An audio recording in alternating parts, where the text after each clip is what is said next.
দেবভোগ গ্রামটা যেন এক টুকরো শান্তির পৃথিবী।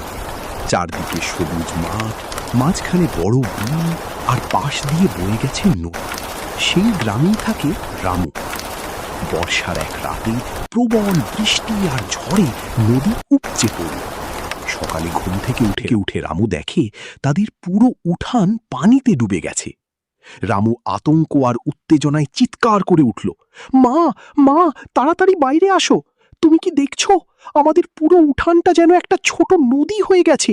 পানি এত বেড়েছে যে হাঁটতেই ভয় লাগছে। মা, এটা কি সত্যিই আমাদের বাড়ি? মা বাইরে এসে চারদিকে তাকিয়ে বললেন, হ্যাঁ রে রামু, এটা বড় বানের জল। নদী থেকে পানি উঠে এসে সব ভাসিয়ে দিচ্ছে। সাবধানে থাকিস, কোথাও পা পিছলে গেলে বিপদ হতে পারে। হঠাৎ রামুর চোখ পড়ল পানির দিকে। সে অবাক হয়ে তাকিয়ে রইল। তারপর উত্তেজনায় কাঁপা গলায় বলল, মা, মা, তুমি কি দেখছো? এখানে শুধু একটা না, অনেকগুলো মাছ, আর এরা সবাই চকচক করছে। মা, এরা কি ইলিশ মাছ? মা এগিয়ে এসে তাকিয়ে হঠাৎ চমকে উঠলেন। ওরে বাবা, সত্যি তো, এতগুলো ইলিশ মাছ একসাথে! বানের পানির সাথে পুরো একটা ঝাঁক আমাদের উঠানে চলে এসেছে। এমন দৃশ্য আমি কোনো দিন দেখিনি। রামু অবিশ্বাসে বলল, মা, এটা কি সত্যি? আমাদের উঠানে এতগুলো ইলিশ! এরা এদিক ওদিক দৌড়াচ্ছে দেখো, মনে হচ্ছে যেন পুরো উঠানটা ইলিশে ভরে গেছে। আমরা কি আমরা কি এদের ধরতে পারি? মা একটু ভেবে বললেন, ধরতে পারিস, কিন্তু সবগুলো না। যতটুকু দরকার ততটুকুই ধরিস। লোভ করলে কিন্তু ভালো হবে না। রামু দৌড়ে ঝাঁকি নিয়ে এলো। মা, তুমি দেখো, আজ আমি জীবনে প্রথমবার এতগুলো ইলিশ ধরব, কিন্তু আমি চেষ্টা করব যেন কাউকে কষ্ট না দিই। সে পানির মধ্যে নেমে বলল, এই যে তোমরা সবাই এত দৌড়াদৌড়ি করছো কেন? একটু থামো না, আমি তো তোমাদের শত্রু না। কিন্তু একজনকে ধরতেই হবে, না হলে মা বিশ্বাসই করবে না। একটা বড় ঝাঁক তার সামনে দিয়ে গেল। রামু দ্রুত ঝাঁকি ফেলল।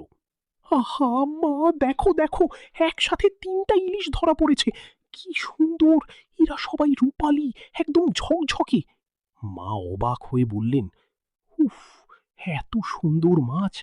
কিন্তু রে রামু, এতগুলো মাছ দেখে যেন লোভ না হয়। মনে রাখিস, এরা আমাদের না, এরা নদীর। রামু কিছুক্ষণ চুপ করে রইল। চারদিকে তাকিয়ে দেখল উঠানের পানিতে এখনো অনেকগুলো ইলিশ ঘুরে বেড়াচ্ছে। সে ধীরে ধীরে বলল, মা, আমি একটা কথা ভাবছি, তুমি কি শুনবে? মা কোমল গলায় বললেন, বল রে, তুই এত চুপ হয়ে গেলি কেন? রামু আবেগ ভরা কণ্ঠে বলল, মা, এরা সবাই একসাথে এসেছে, একটা পরিবার বা ঝাঁকের মতো। আমরা যদি অনেকগুলো ধরে ফেলি, তাহলে ওদের দলটা ভেঙে যাবে না? ওরা কি ভয় পাবে না? হয়তো ওরা আবার নদীতে ফিরে যেতে চায়। মা গভীরভাবে তাকিয়ে বললেন, তুই ঠিকই বলছিস। তাহলে তুই কি করতে চাস? রামু দৃঢ়ভাবে বলল, আমরা শুধু একটা রাখব, বাকিগুলো ছেড়ে দেব। কারণ এতগুলো মাছ আমাদের দরকার নেই। আর এরা যদি বেঁচে থাকে, তাহলে আবার নদীতে গিয়ে বড় হবে, বাঁচবে, তাদের জীবনটা চলবে। মা মৃদু হেসে বললেন, তুই আজ আমাকে শেখাচ্ছিস রে রামু। ঠিক আছে, তোর কথাই হবে। রামু পানির মধ্যে দাঁড়িয়ে জোরে বলল, শোনো তোমরা সবাই, আমি তোমাদের ধরে রাখতে চাই না। তোমরা সবাই মুক্ত। তোমরা আবার তোমাদের নদীতে ফিরে যাও। সে ঝাঁকিটা কাত করে দিল। একের পর এক ইলিশ পানিতে লাফিয়ে পড়ে ছুটে গেল। রামু আনন্দে চিৎকার করে উঠল, যাও, সবাই চলে যাও, তোমাদের কেউ আর আটকাবে না, তোমরা মুক্ত। মা আবেগ ভরা গলায় বললেন, এই আনন্দটাই সবচেয়ে বড় আনন্দ রে রামু, যেখানে অন্যকে মুক্তি দিতে পারা যায়। কয়েকদিন পরে পানি নেমে গেল। এক সন্ধ্যায় রামু নদীর ধারে বসে হঠাৎ সে দেখে পানির উপর দিয়ে অনেকগুলো রূপালী মাছ একসাথে লাফ দিল। রামু দাঁড়িয়ে চিৎকার করে বলল, এই যে, তোমরা কি আবার এসেছো? তোমরা কি আমাকে চিনতে পেরেছ? আমি সেই রামু যে তোমাদের ছেড়ে দিয়েছিলাম। নদীর পানি দুলে উঠল, যেন উত্তর দিল। রামু হাসতে হাসতে বলল, আমি জানতাম তোমরা ফিরে আসবে, কারণ ভালোবাসা কখনো একা থাকে না, ও সব সময় তল বেঁধে ফিরে আসে।